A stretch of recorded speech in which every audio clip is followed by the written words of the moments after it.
It's my life.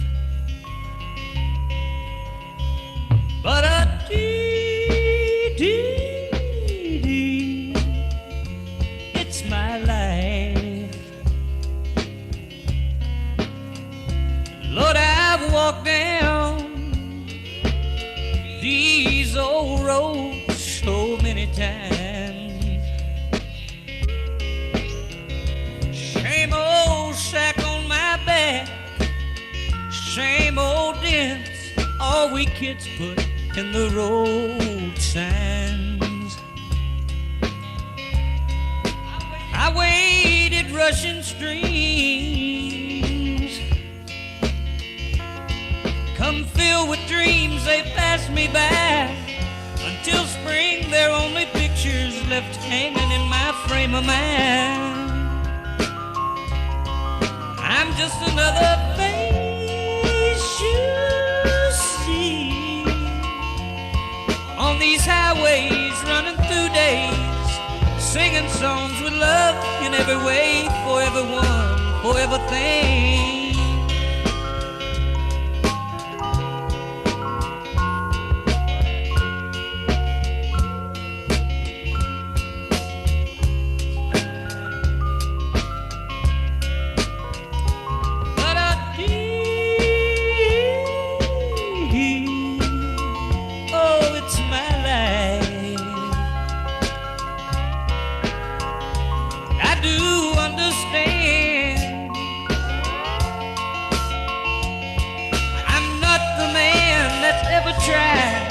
To make anyone laugh stands with anyone or any place. Ooh, Lord, these winter snows, I think heaven knows how slow all these night times go when she's cold to me. Yeah, I bring songs in the wind,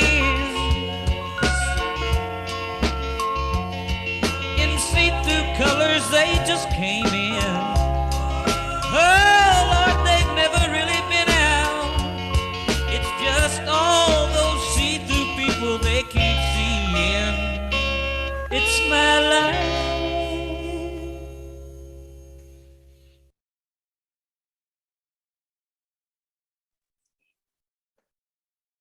Hi everyone. Thank you so much for joining us for tonight's discourse meeting facilitated by the brilliant Ivanna Baranova and Kayla Ephros. My name is Laura Henriksen. I'm the Director of Learning and Community Engagement at the Poetry Project. Before I turn it over to our amazing guides for Renewable Assemblies, I just have a few reminders and updates. Tonight's moderator, the wonderful Anna Kreinberg, is adding a link to the chat now with some helpful Zoom tips and best practices. Please note that we are recording tonight's event for our archive. You're welcome to have your cameras on or off as you prefer, but just keep in mind that if you have your camera on, it's possible your little tile will end up included in the archive video. But I do want to clarify that this event will just be in our archive, not posted to our YouTube. You can access captioning options for this event by clicking on the CC button located on the menu bar on the bottom of the Zoom screen. If you click on Show Subtitle, captions will appear directly on the Zoom video. You could also click View Full Transcript, which will open a live transcript to the right of the Zoom video, or you can customize how captions appear for you by clicking on Subtitle Settings. If you have any Zoom questions or run into any difficulties, please don't hesitate to reach out to anyone with staff after their name, and we'll be glad to help you. So too, and crucially, if you experience or notice any maliciousness in the chat, please reach out to anyone on staff so we can work to get that resolved right away. We are grateful to you for joining us in the ongoing effort to build and nurture safer spaces where we can listen and learn together. Anna is now adding to the chat a link to our statement of safer spaces. Whenever we gather, sharing our time, even if not our physical space, we remain committed to building with you all an environment that challenges and resists ongoing structures of hierarchy and harm.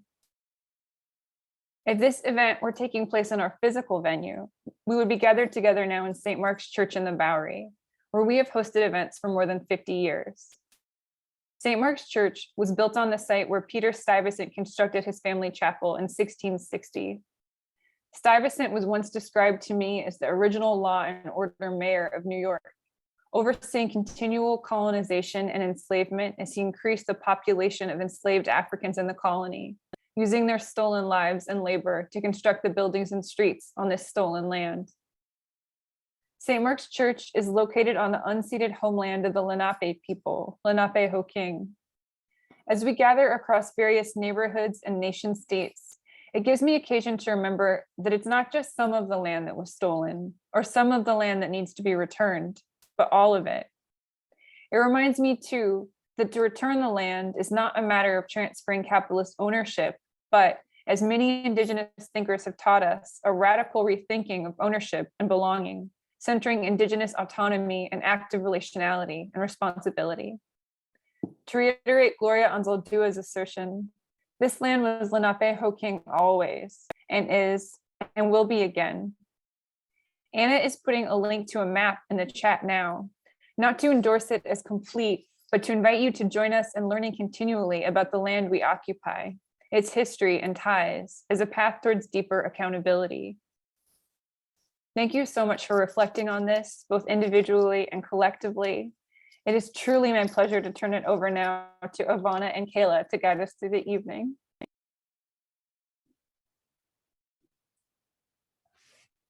Thanks so much, Laura. It's so great to be here, and we're so glad to be chatting with you all. Kayla, do you want to say a few words?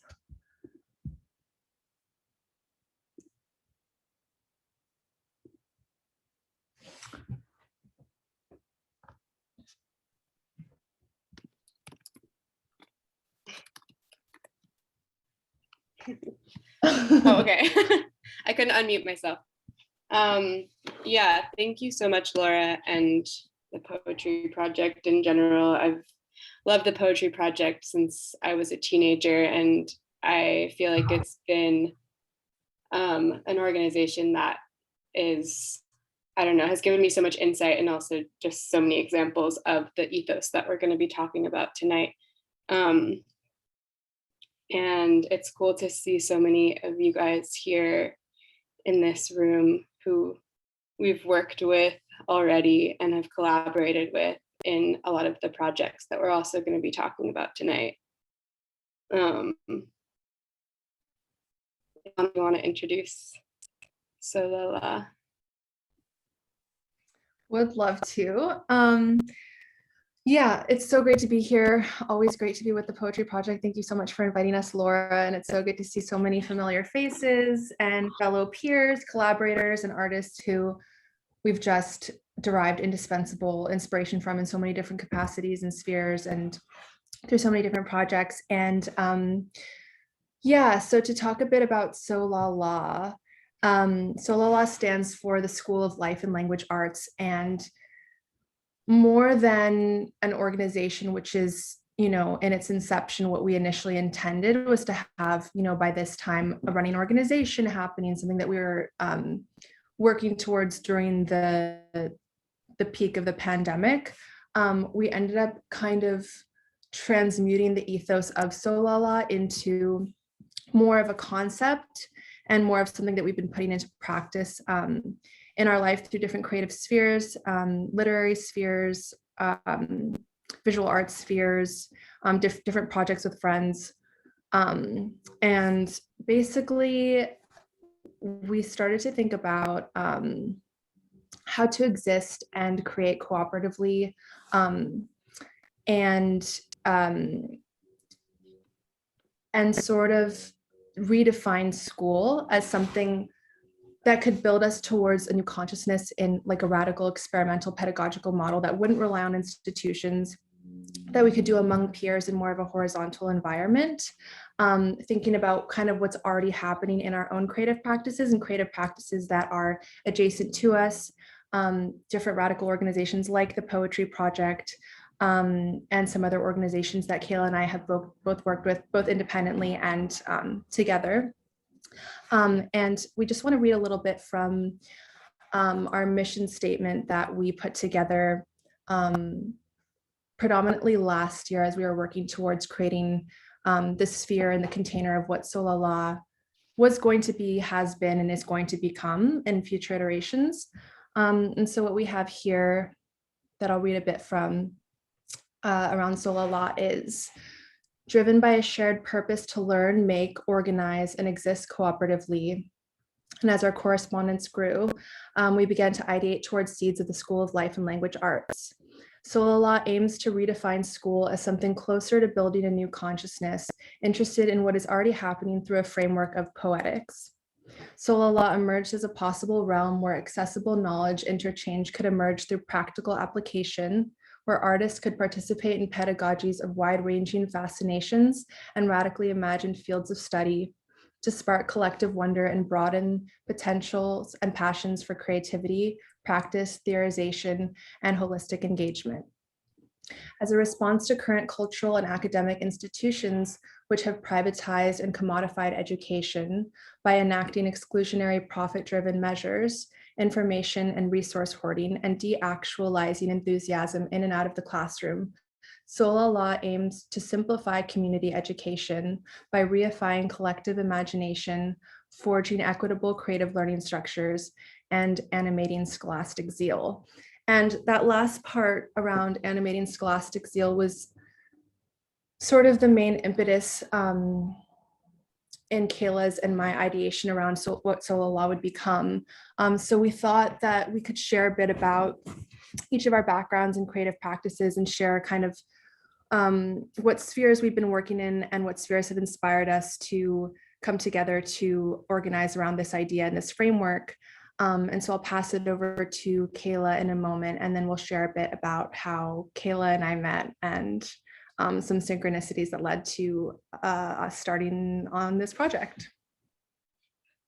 I love scholastic zeal so much.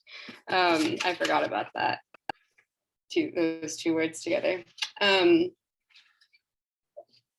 was also laughing with Ivanna earlier how I whenever we would have meetings with people, I would have to give an origin story from the very beginning of my life to be able to talk about any contemporary idea. But I am going to go back a little bit and talk about my personal journey.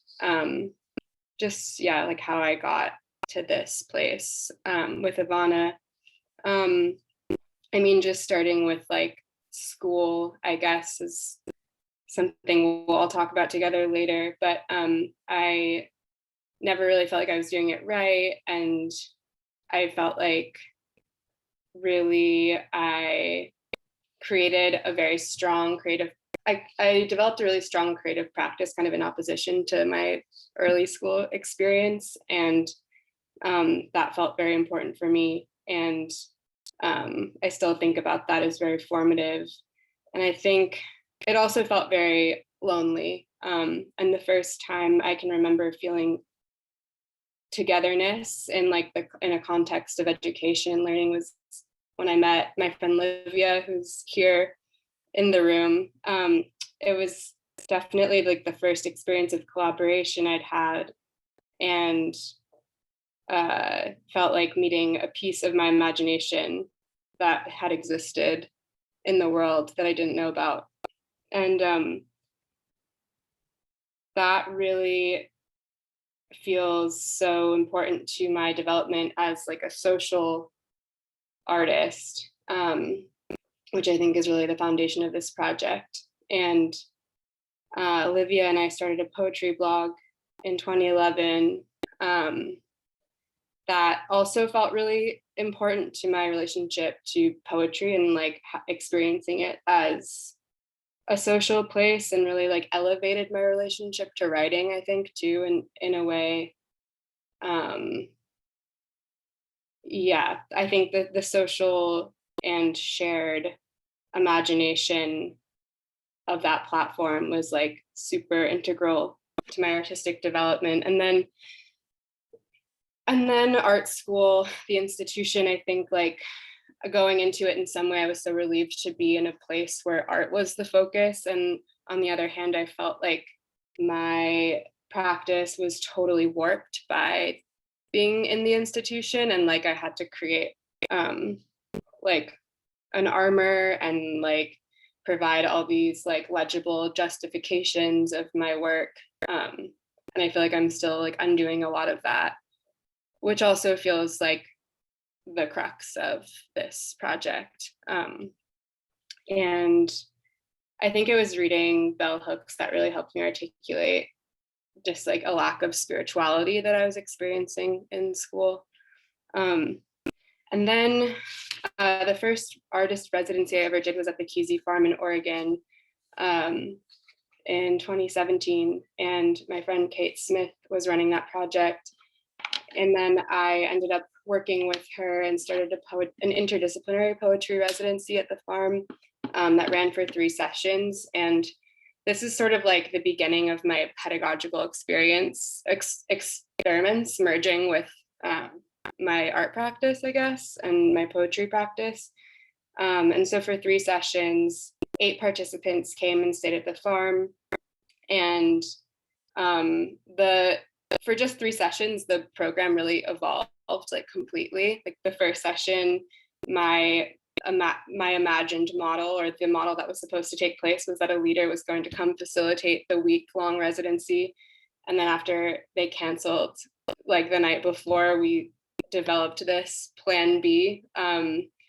All the participants really rallied and came up with their own like mini workshops basically, and we made up a schedule on the fly. And I think that was like a hugely revelatory experience, and like really shed light on my actual intention, which I think I was suppressing, but made it really clear that that was what I was interested in, was this like peer-driven, collaborative education experience. And so basically everyone created a workshop that was based on the way that poetry functions in their creative practice. So it was very interdisciplinary. We made sawdust sculptures, we did like thrift store manifestation writing, we went to a goat farm and talked about interspecies dialogue. We built a sculpture together and then sent it down the river and like wrote its eulogy immediately.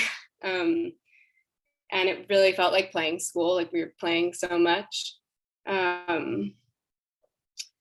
And yeah, looking back, it's like hugely ambitious, and it's crazy that it happened. I then was doing this residency in Berkeley at 2727 California Street. It's an artist residency and education initiative.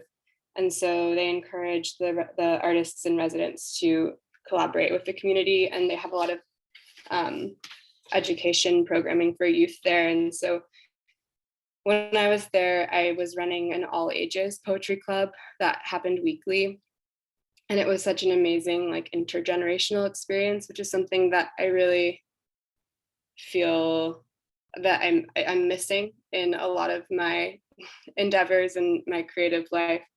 But it was really cool to have like 80-year-olds and 5-year-olds responding to the same poetry prompts and reading them to each other. And at the end of the residency, I made a book of everyone's submissions.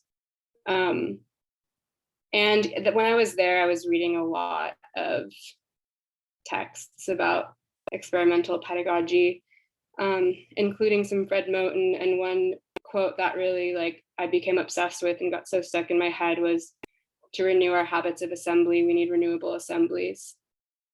And I just want to acknowledge there's so much at stake in Fred's work that I'm not touching on at all right now. But I became obsessed with that quote in the context of like being a facilitator and thinking about how to create space for peer-driven learning. And then last week-ish is a project called School Nights that was sort of an organic culmination of all the ideas that were going into the previous projects, and was supposed to just be a more like regular daily form of this work, where friends would teach other friends whatever was on their mind, and we would do it in my living room, we did it in a park, and then ultimately on Zoom. But that really felt like the most like reduced, simple form of this mission so far. And another quote that I love from the Undercommons is, and the plan is to invent the means in a common experiment launched from any kitchen, any back porch, any basement, any hall, any park bench, any improvised party every night. And yeah, and then there's so many other things. But then Ivanna, so I'll go to when Ivanna and I met in an online poetry workshop that was being facilitated by Elaine Kahn, which is also like a hugely inspirational model. And I've met so many cool people in her workshops. And yeah, Ivanna, do you want to pick up the tale of our meeting? I would love to. Yeah, I think like Kayla and I have both talked about how our meeting felt really synchronous, just in a larger timeline, but also specific points of reference that became part of our conversation around pedagogical ideology and different projects we wanted to collaborate on. But to start with the timeline, so Kayla was in Berkeley at 27, reading Fred Moten's work in part, and particularly the section around renewable assemblies during the same month that I was studying with Fred Moten at an experimental poetry residency called Homeschool Upstate New York in Hudson. And 2 months later, we met in Elaine Kahn's workshop, and basically fell in love with each other's poems and began corresponding over email, talking on the phone.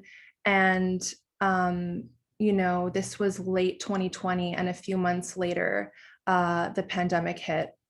And so we started talking more as we were sheltering in place, and we came up with an idea to host a reading in April 2020, where we invited 10 poets to each read one letter from Rilke's Letters to a Young Poet, which ended up being kind of like, looking back, like the beginnings of SOLALA, kind of gathering poets together, gathering artists together, in collective spaces to share.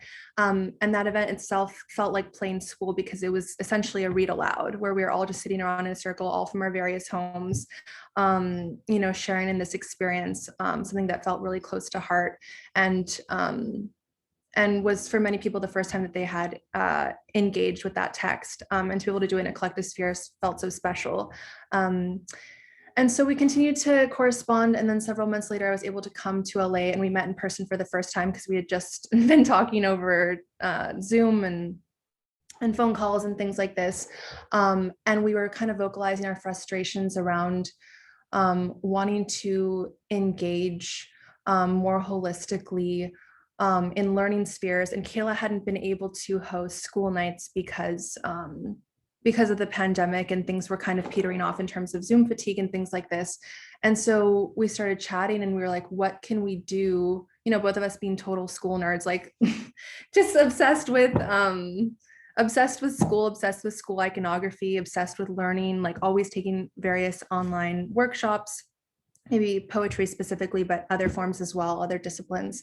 And so we came up with the concept of the School of Life and Language Arts. And, we threw around different names, different concepts, and we didn't know exactly what we wanted to do, but we knew that we wanted to have an environment where we could go learn from each other, and share our resources and knowledge and various points of education in a transferable space, in a space that didn't feel hierarchical, and where we could become our own self-renewing resource, and a renewable assembly, and just thinking about different works that had inspired us.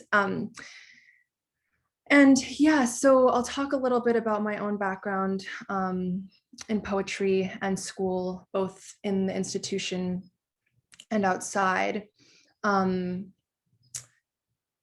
So yeah, it's sort of like what came first, the chicken or the egg situation, but I always loved reading and writing. And I knew that I had, that my grandfather was a prolific poet in Slovakia. I never met him. He passed away when I was a baby.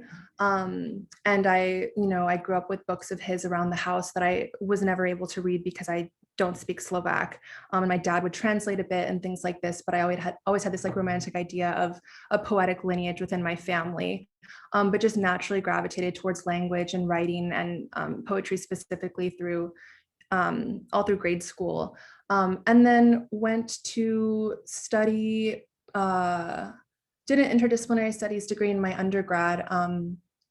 And one of those disciplines included creative writing. And I just remember feeling frustration within the institution with it, which I think a lot of people relate to, of feeling sort of a rigidity or like an instructional model that doesn't feel, I mean, for me, how I would language it would be like spiritually informed or collaboratively informed or experimental. It felt a bit limiting, but I could see the seeds of my own inspiration sort of resonating with aspects of the poetic engagement that was afforded to me, but also wanting more and wanting to collaborate with other artists. And so I ended up studying in Santiago, Chile at the University of Chile.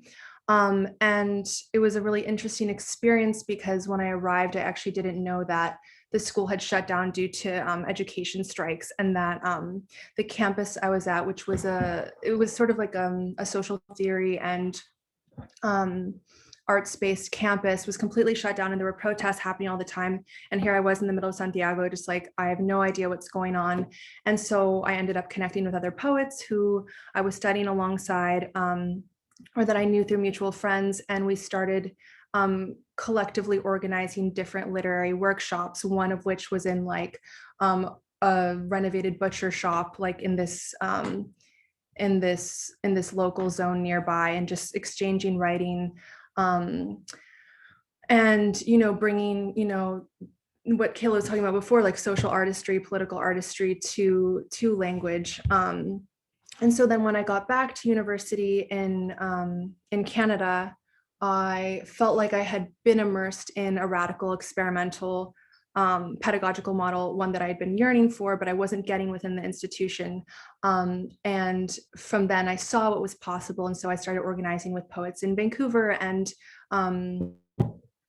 coming up with different workshop ideas and seeking out different online workshops, which is something that is really special, I think, and that I've always really appreciated about the poetry spheres, that there are so many scrappy online poetry workshops and lectures and conversations happening in person, but online as well, and the accessibility of that. And so then I moved to New York in 2018.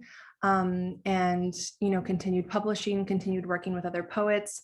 And then towards the end of that timeline, I met Kayla, and we started embarking on SOLALA. And shortly after, in January 2020, right before the pandemic, a few poet friends of mine decided to go to Mexico City to link up with some poets that we knew there. And we created kind of it was a residency essentially for a month in Mexico City that we all had various projects we were working on. And at that point, I was just really thirsty and ready to come up with something that felt a bit more contained and something that felt like an entity in itself. And so the timing was really right for Kayla and I to come up with SOLALA. And I feel like it's important to say that SOLALA has taken so many different iterations of what we want it to be. And I think the point that I've been circling around a bit in my thinking with it is that SOLALA doesn't necessarily exist in any kind of space. SOLALA is Kayla and myself. And we're just really looking forward to seeing what different iterations the concept itself takes form into. So sort of shifting and pivoting out of some of the initial frameworks we had of providing like an online platform or online classes, which were some of our initial ideas, which are potentials for the upcoming year or the upcoming years, but something really formative that Kayla and I developed. So I think, Kayla, I'd love to talk about Poetry Club a bit.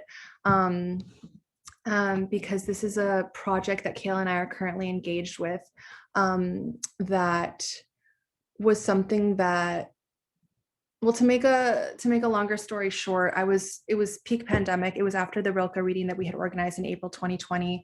And I was looking to have, for lack of a better term, a workshop space with a few poets whose work I really admired. And so I sent an email out to 5 poets who I met or worked with or was friends with or whose work I really admired. And I was like, hey, do y'all want to do a workshop? But with this underlying sense that there was something else I was actually asking about, but just using the term workshop for. And everyone was like, yeah, I'm down. Like, and so we met on Zoom. And Kayla, if you want to take it from there and talk a little bit about what Poetry Club has become. We have good Poetry Club representation in the Zoom right now too. I mean, I think of it as like, I don't know, I like how you just articulated it, like you were asking for something else. And I think that is, to me, it's a similar feeling to the way I experienced that first session of September Spring, where I thought it was going to be a way. And then it was revealed to me that something else needed to happen.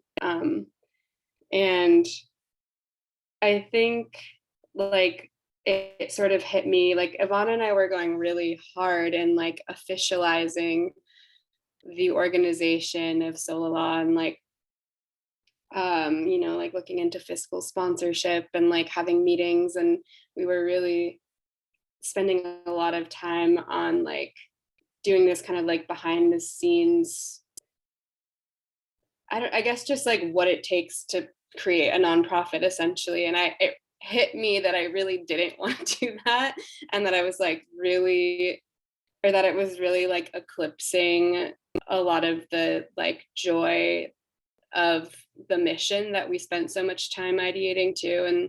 And I think Poetry Club and its kind of like slow and steady evolution has really become like a manifestation of the intention that we have, and is like, I'm still kind of like in awe of its power as a group. Like I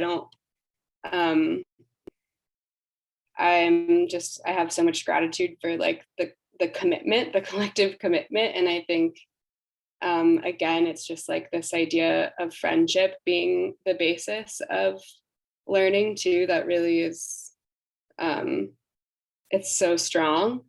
And I think that's sort of what I'm trying to get at in like whatever like little mini like artist talk that I just gave about my journey, is like, or I'm realizing that that's very central, and not just central, but like integral to the function of a lot of the missions that I've had. And it keeps being revealed as a foundation for the functionality of these projects. And so so last year we were meeting weekly, and kind of like we had some structure, but not really, and just would talk about poetry, and which was great. And we all met up this summer in Providence and had like a retreat that was really amazing, where we wrote and played school. And basically we just sort of like renewed our Poetry Club vows and created a structure where now we're looking at one person's work a week. And it just feels like a very sustainable model. And I think there's a good, I don't know, Ivanna, you wrote something good in the mission about sustainability in terms of these models. But yeah, it really feels like what we've been talking about and trying to like create an organization about, like already in practice. Yeah, and I think what's cool about Poetry Club, and what I think we're hoping to impart in this conversation today is just the potential for like collective engagement to take a form, if not like this, that fulfills some of the qualities of Poetry Club or what we've gained from Poetry Club, and to impart how impactful that's been to each of our creative practices and our sense of sort of like collective engagement with others whose work is so integral to our own. And it's interesting because so one workshop that I attended in New York in 2019, it's a workshop called Crit, run by Tony Tula-Tamudi, who is a wonderful fiction and nonfiction writer. And part of the impetus of Crit was to effectively like inspire a long-standing cohort out of the group that existed as it came together within the workshop. My own section didn't end up sticking together. We kind of all just sort of took off on each of our own paths and projects. And so I think there is something alchemical and synchronistic and spontaneous about a project like this, occurring in a way that feels sustainable for the members who want to take part.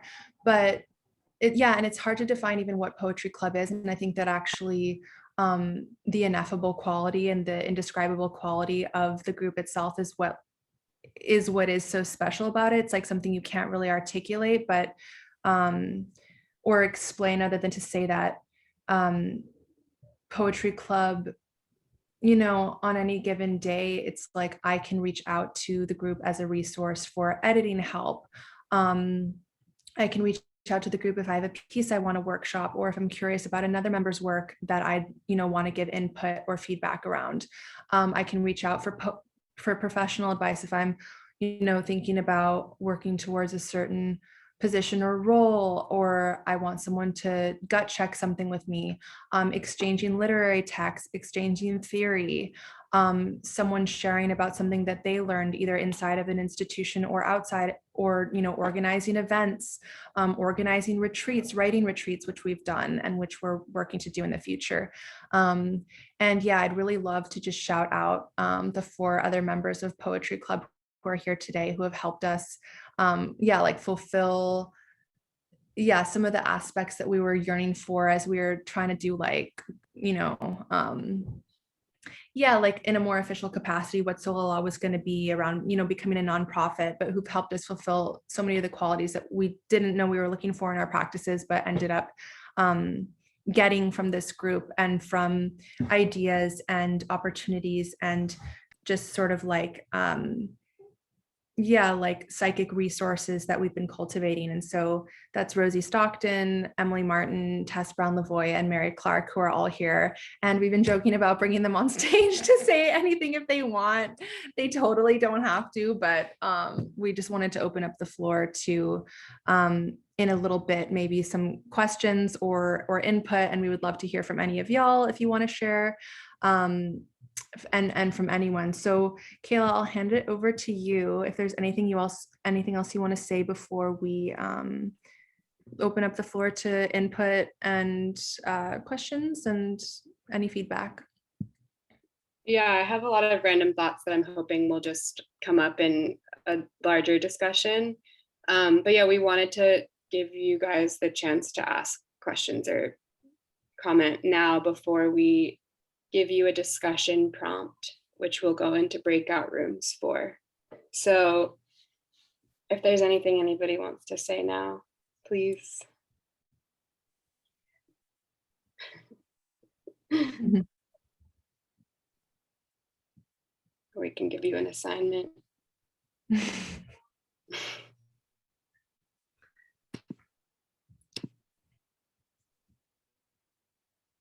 How long have we been speaking for? 40 minutes. Okay. We love assignments. All right. Mary. Also, are people able to unmute themselves? I think I fixed the settings, so people should be able to now. Amazing. Jump in. That's the reason why no one's done. Yeah, I was like, hello. Okay, let's give the assignment. Wait, but I think Rosie just unmuted. Oh. Rosie, I see you unmute. I thought, yeah.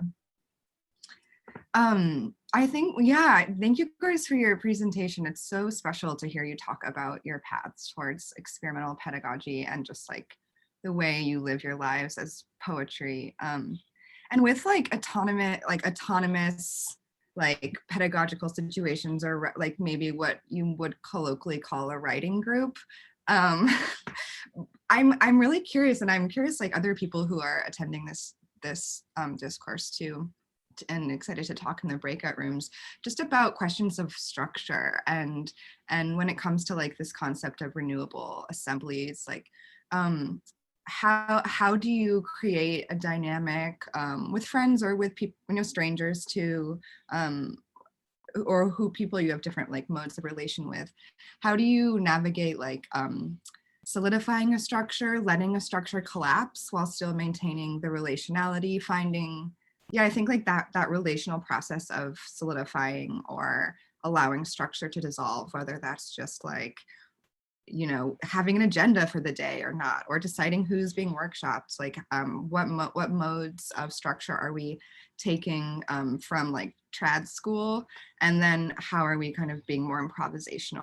And I think that's something I really look to Moten for, is like theorizing and like understanding this mode of like improvisation, and being able to kind of like abandon structure when like power is being suddenly consolidated in a way that you're like, that's not what we came here for, and then allowing it to dissolve. So that, yeah, I think I'll just be curious to hear other people's like theory and also just like experiences of being in writing groups or like collectives or pedagogical collectives around that topic.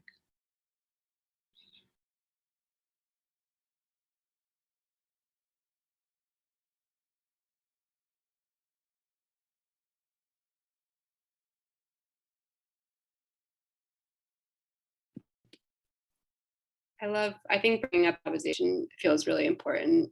I don't know if I can speak to it right now, but I like thinking about it. Also collapse and dissolving.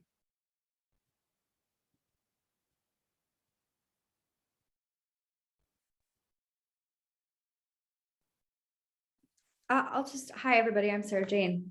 I don't know, anyone can speak, is that right? Or is it just members of your group? Oh no, please, everyone. Okay. Well, I guess I'm thinking a lot about need and the extent to which a group of people can identify what their needs are and share them with each other in such a way as they can evolve over time. And that has a lot to do with the longevity of a project. I mean, when I convene folks for things as an individual person, I think a lot about need, but I also, you know, I think what sustains the thing once it gets going is the extent to which people come and feel like they're getting something that they need. And then also things that they don't expect that they need. And I think I guess that speaks to Rosie's point about improvisation, that I think needs show up in relation in the space of shared reading and writing, if a certain kind of attention and listening are present. And even among people who don't know each other very well, which can be really cool. And I think the desire for a thing to go on, even when it ends, is so beautiful and can actually become other things, that I think the celebration of an ending and the acknowledgement of that desire can be as important as something continuing. Because I've certainly let things go on too long before. I don't know about the rest of you. Yeah, I think that's what I had to say. Thank you, Sarah. Yeah, I think that's a really good point around need. And I also really liked what you shared about expectation. and sort of like a project or an experience exceeding expectation, and that kind of transcending the threshold of imagination of what an experience was going to be and what it ends up becoming, and iterating and reiterating into. And it's cool because of all the kind of intersections of experience and the ways in which we're even meeting as artists and writers and creatives, and even thinking about the ways that I've met people in this room, both inside a poetry club and out.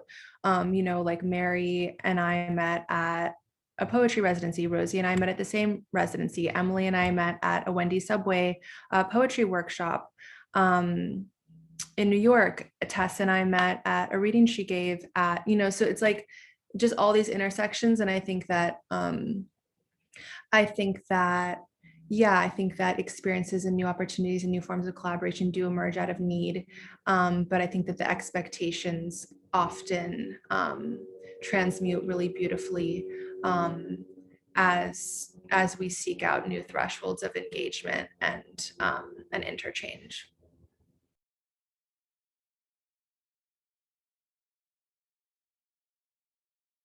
I also think it brings friendship back into question too, like, which, I mean, obviously really changes the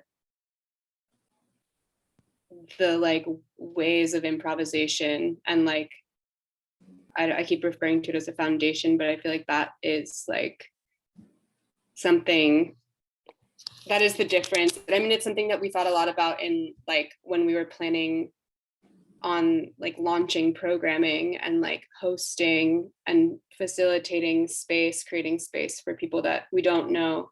And I think that like really puts need into a different space, and like, and like need and improv and like kind of everything else. Like it really shifts the entire set of expectations, I think. Can I say something? I'm not part of this group, but I'm just a listener, but I'm getting so much out of this, and I feel so privileged to be here. I feel just what's come across right now is so little ego, so much support, so much openness, so much given, the allowability of it all, and expectations exceeding, transcending. The words that you were saying were coming up in my head as they were being said, which is very strange. And this idea of the poetry club, I love it. It seems so intimate and yet so expansive and so expandable, and so open to, so inviting and so open to invitations. So I thank you for this talk. I'm getting an awful lot out of it, and I love it. And I love the poetry project anyway. If I could just, I wanted to jump in because that was such a beautiful thing you just said. But I really into something with that word friendship. And it really helps us kind of think about what friendship means. Like, I feel like we've created a friendship circle just here. And Kayla and Ivanna and her people do that really well. When I teach, I always think about how I want my class to be a community. And now I'm thinking I really want to think about how I want the class to share friendship, and how friendship can look like so many different things. So I'm just really feeling that word right now.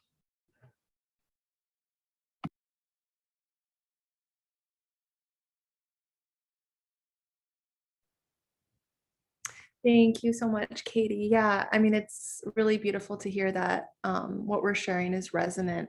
And yeah, I think like, well, what I feel in my interactions with Kayla, and I think why we've had so much success and creativity within our collaboration, is just a sense of like earnestness and simplicity, and seeking for authentic and and accessible exchanges, like wanting to eradicate exclusivity, whether that's exclusivity that's born from artists coming from different disciplines or artists coming from different thresholds of what we would maybe categorize as professional success or institutional success. Also discrimination due to age or, whatever it may be, like wanting to bring people together from different age groups, wanting to bring people together from different backgrounds, and really relishing in the interchange of that kind of experience. Loving, just loving meeting new people and new artists, and even this conversation now feels so fruitful and so valuable to get to talk about concepts that I think can often be obscured through theoretical applications or just different applications that are useful, but I think sometimes it's really useful as well to just use concepts that feel accessible and important, like friendship and like imagination and transcending familiar forms. And and that said, we'd love to hear from anyone else who is feeling inspired to share their experience.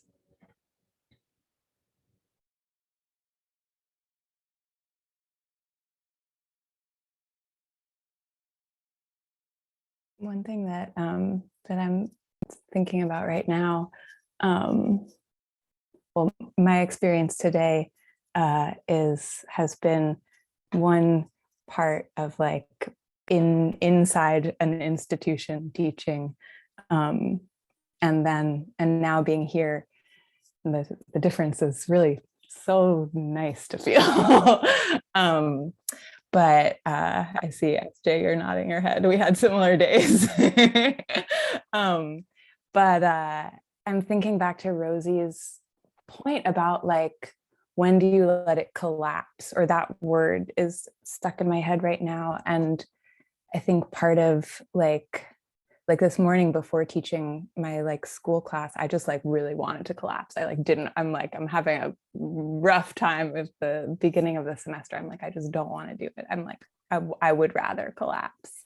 And they all want to collapse too, it's like, but, and so part of me is like let that collapse happen, right? And like Rosie's point about like, when do you like let a collapse happen?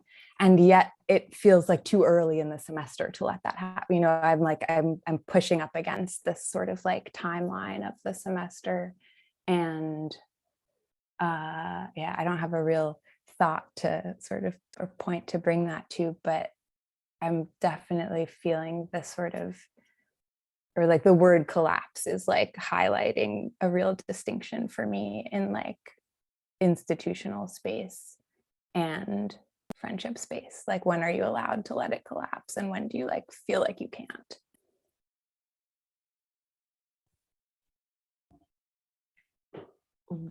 I'll say something. What Emily's saying makes me think about like the indefiniteness of like something informal versus like the way that having a deadline for a semester or school or something actually makes it feels like your stamina like lower actually when there's like a time frame, because you start to visualize, oh, we're in the middle, oh, we're towards the end of this, we're at the beginning.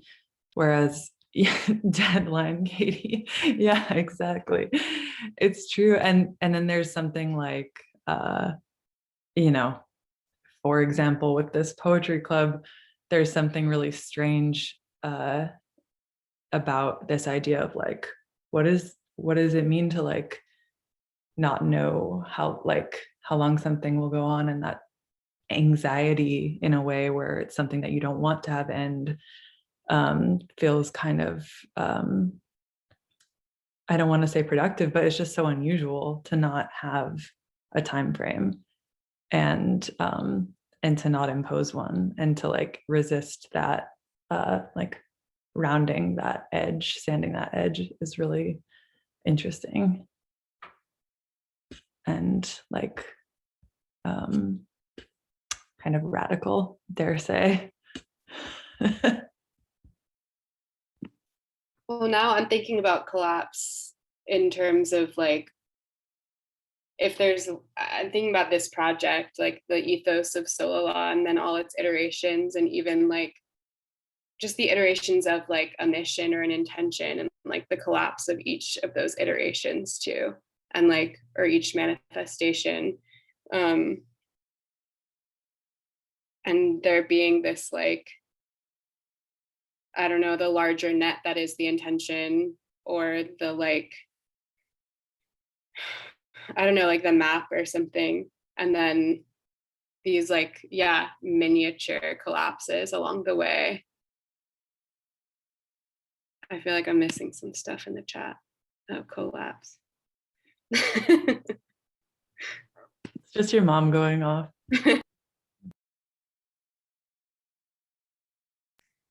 Yeah, I'm also, oh, go ahead. no, please go for it.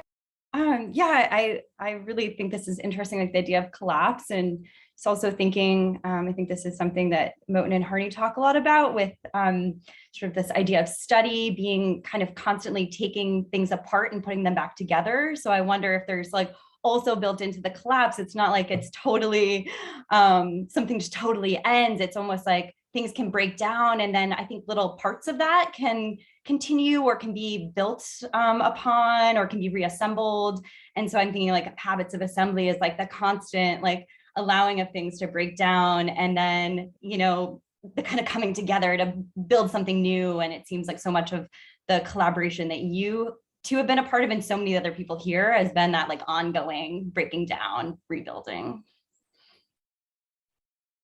And now I'm just, sorry, I'm speaking again, but that just made me think of like the question of like, how do you make something a renewable assembly? Like there's something about like patience with the collapse, with that thought. Like if you let it collapse, like letting it just be, like when does it then turn into something else? Or like when do you really relinquish control of like making it turn into something else? Or like letting it be collapsed for longer than we think we're comfortable or something.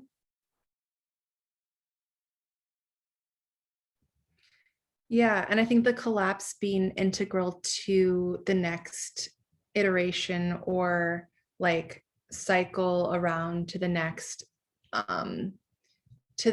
point in the process.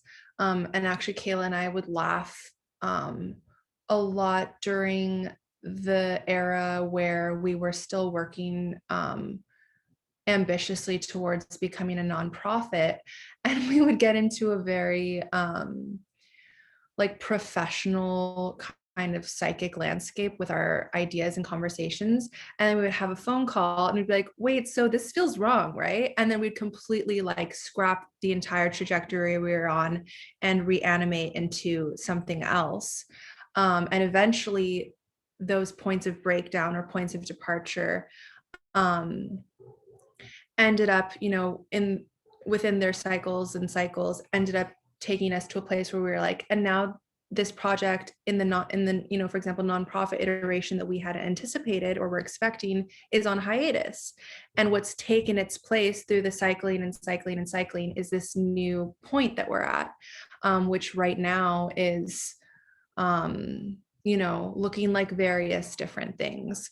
And just I always think about it as like following the thread, like just following the thread. And that feels a lot to do with imaginative and creative and intuitive impulse lending itself to, because I think, you know, it's very easy to have an expectation or to have an idea and feeling committed to it to the point of collapse, but a different form of collapse where it's actually like out of force, when actually the container is no longer holding the idea. And it's actually funny because when we started gathering as poetry club, I was in another group that we were meeting on Zoom of prose writers that I was working with, and we were sharing work, and it didn't feel right in terms of something that I wanted to continue with, just for the sheer fact that my heart wasn't in it at the current time. And I still love working with those artists and reading their work and you know, but it just wasn't right at the time. And I think that honoring the collapse of that form was integral to freeing up the space that has lent itself to new types of engagement.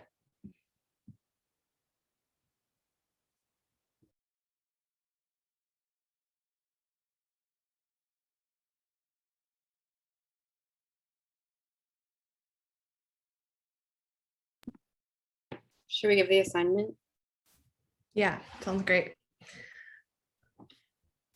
So, in the words of Emily Martin, we are going to ask you to go discuss in small groups. I'm just going to say it verbatim because Emily's idea was really good.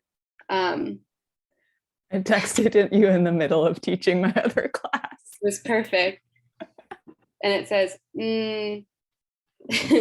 fave educational experiences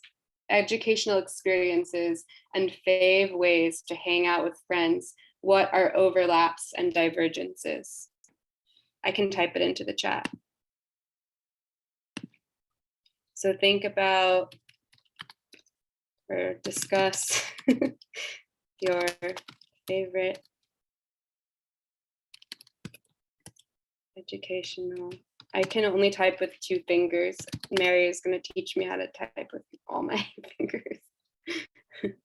Put educational experiences in quotes. Yeah, you got it.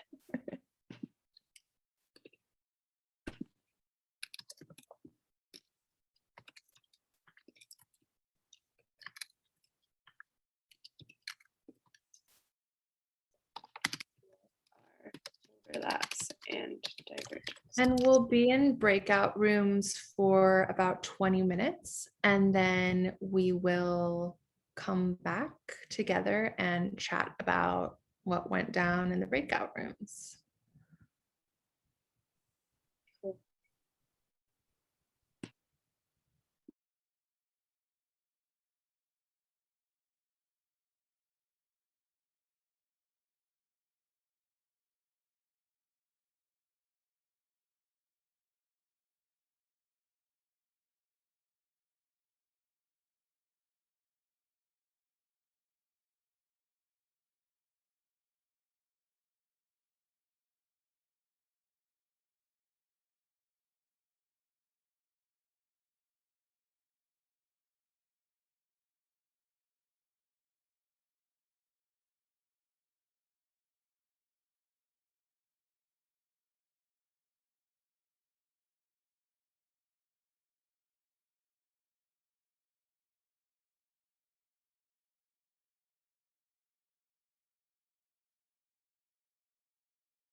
Hi, Mark.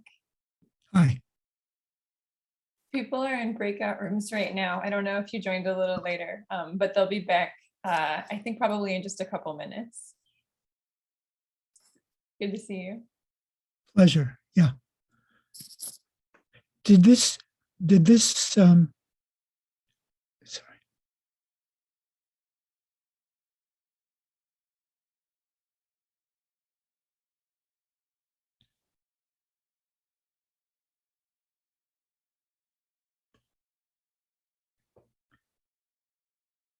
Oh, God.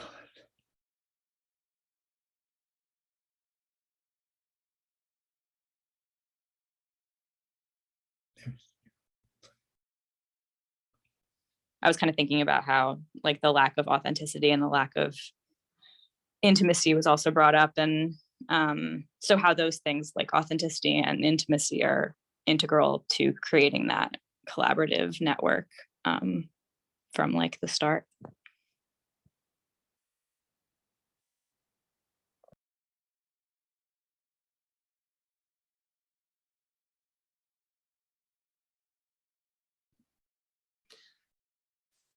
Yeah, just thinking about intimacy.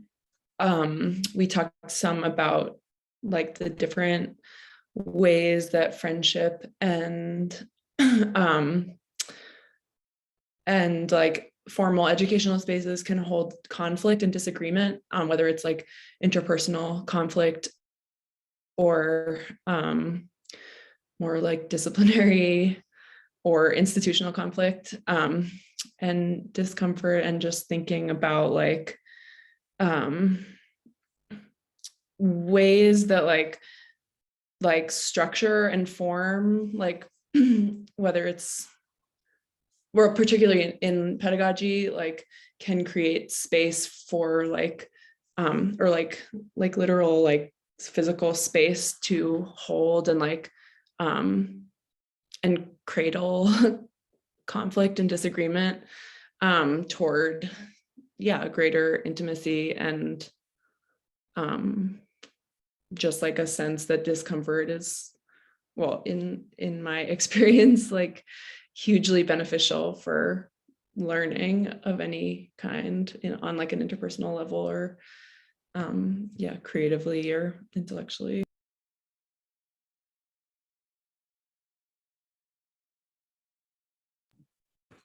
My group, which was Deborah and Laura and Jarrett, actually talked a lot about institutions.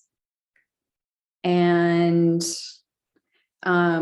Jarrett, if I may ask this sort of, or pose a sort of amazing conundrum about the problem of play in institutions, and like that resonated with a lot of us in the group. Like, what are the terms for that in terms of like how an institutional setting, complicates the desire to play, and the assumed value of play even, I think.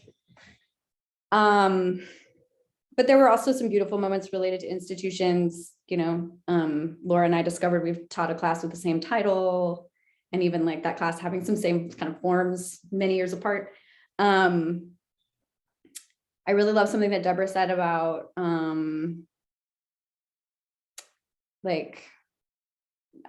tapping into the intrinsic sense of wanting something, in like turning away from institutions or also within them, making like tapping into wanting something or helping people want something in the space of an institution in a variety of ways. Going from co-teaching to friendship was one thing that happened that was unexpected and full of desire.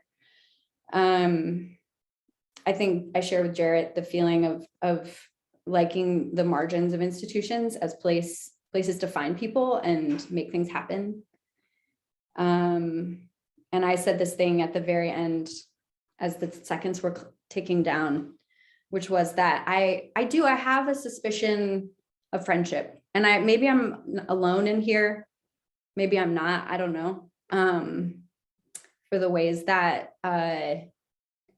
friendship often is formed out of forms of likeness that end up being exclusionary in lots of ways. ways that become invisible, specifically related to class, but was what I had in mind in that moment. And so I said that my favorite educational experiences involve doing a lot with nothing, absolutely nothing, with sticks in the fucking dirt. And I have places in my life that I go and do that. And it doesn't matter if the person I'm doing it with is my friend or not. It's like kind of about being alive and together. And I guess, yeah, I can do that with my friends too, you know, but I kind of love doing it with randos. I just wanted to say that I feel like, I mean, that's a very interesting point. And I think there is a way that friendship can kind of like reinforce blind spots and negative habits that, you know, because friends can be yay sayers in this way that's like sometimes enabling. But at the same time, I think on the flip of that, like if we're talking about radical assemblies, like the unexpected, again, like you, I didn't understand, oh my God, that. Jesus Christ, I'm sorry. My new phone is scary. You meet talking about the unexpected, like you meet people that you would never meet in these spaces. And it's not like friendship necessarily has to be forced, but if it grows in ways that you never would have come to if you were just with people you already knew in your own bubble, I think that's really beautiful. And then, yeah, I don't know, I think this kind of is related to a lot of things that were talked about, institutional versus not, but our group, which was Clue and Tatum and myself, we talked a lot about how intimidating institutional spaces can be, particularly for people who haven't been within that system and have taken alternative routes, and how, yeah, there's this atmosphere of like people trying to win school and one up each other and have the right answer as if things are right or wrong. Yeah, and we just talked about feelings or spaces that oppose that. And Tatum brought up this notion of like animating a text or a lesson with like, you know, the sort of like erotic, like Bell Hooks says, and like trying to find pathways into it that are fun and like allow play and joy, which is very important. Yeah. Thank you guys so much. This has been so wonderful. And I just love you so much. Yeah. And I have to go really soon. I'm sorry, but this has been so special. Mwah. Thanks, Liv. Thanks for that.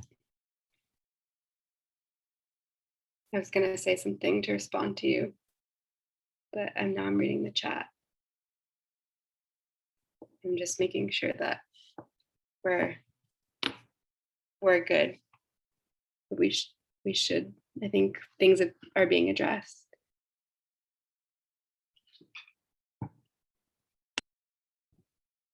If I could add, do we have time? Are we still going? Yeah. Cool. Yeah. Just thinking about like the words community and friendship and stuff. I don't know if this is like a good way to approach things, but it's sometimes the way that I do, which is, you know, I think we were talking about this in our group, like those words not being in opposition, obviously, but I think there's a way that the word community has become tainted or something by institutions declaring that they can provide community. And obviously we know that like they do and they don't, but that it rarely has to do with anyone in charge. And so like if friendship is a word just as like a stand-in alternative of like trying to run from a word that is like becoming less useful, I think that's how I'm understanding it, having to do with like individual, like community obviously isn't supposed to be something that is like top down, but the top down people have tried to make it their own or something. And so I see friendship as an alternative maybe to that, whereas it's like spinning out from like a one-on-one into a two-on-two into like a four-on-four kind of thing, rather than like you come here and then you'll find your friends or something like that, if that makes sense. But I mean, all of that is just like making up new definitions, I think. There's a really interesting part in Andy Campbell's book called Bound Together about like the history of leather sex, about the positive affective bias in the word community, that kind of like, you say the word community and it's like this inward facing, like cohesive mass. And he like points to the usage in, specifically in leather sex, that there might be like really different sexual practices that fall under the term like the leather sex community or something. And that's been really instructive for me in thinking about like, well, yeah, the positive affective bias in like activating an idea of community that like maybe implicitly has lots of like opposite facing parentheticals, but also like his point being that like in holding lots of difference within something that you're calling a community, it like means that that community can't assimilate. And so like having difference within something that's called a community like is insurance that that community won't. And this kind of pertains actually to like the question of that's coming up in the chat about race too, and like the Poetry Project as an institution that puts on lots of different programming that different people come to. And just like as an example of like something that you might call a community that has like different spaces and nodes and pockets and like yeah.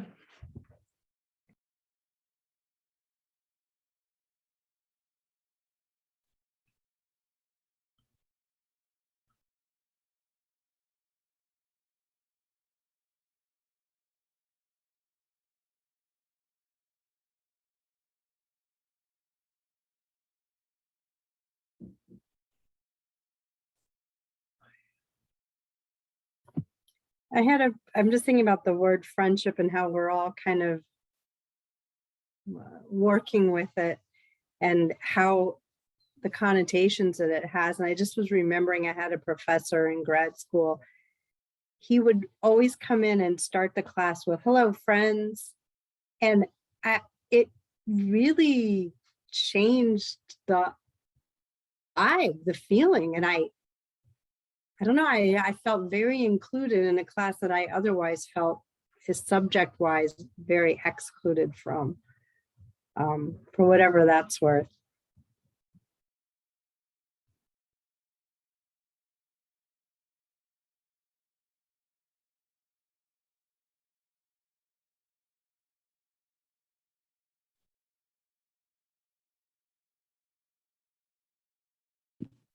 Anybody else feel like sharing anything at all?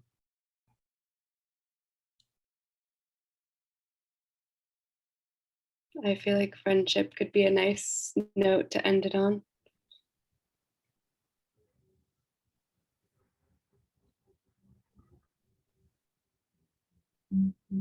Ivanna, what do you think? Do you have any last thoughts?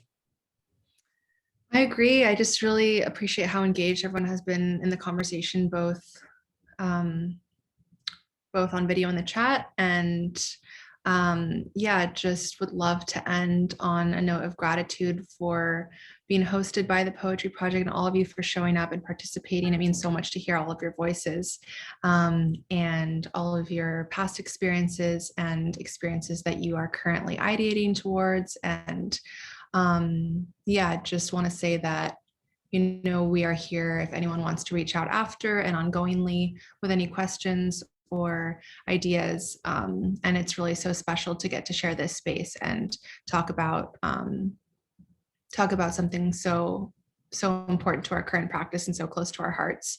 So thank you all for being here and joining in with us. Thank you so much. Thank you so much, Kayla. Thank you so much, Ivanna. Thank you all so much for being here. This was such a beautiful assembly, and I'd love to see you again at another discourse. Our next event at the Poetry Project is on February 7th. It will be, I think, very much in keeping with what we've spoken about tonight. It's the workshop reading to celebrate our fall 2021 workshops, which were facilitated by Kay Prevale, Eugene Lim, and Tiana Reed. And all of the participants will come and share the work that they made. And I really think they're super special events. So I hope that you'll consider joining us for that or other times later on in the spring. And thank you all again so much. And thank you, Kayla. And thank you, Ivanna. It's really just such a gift to be guided by you. I think we have a song to play to say goodnight. So feel free to hang out for a minute and express your gratitude in the chat and take good care. It's so, so good to be gathered with you. It's so, so good to be your friend.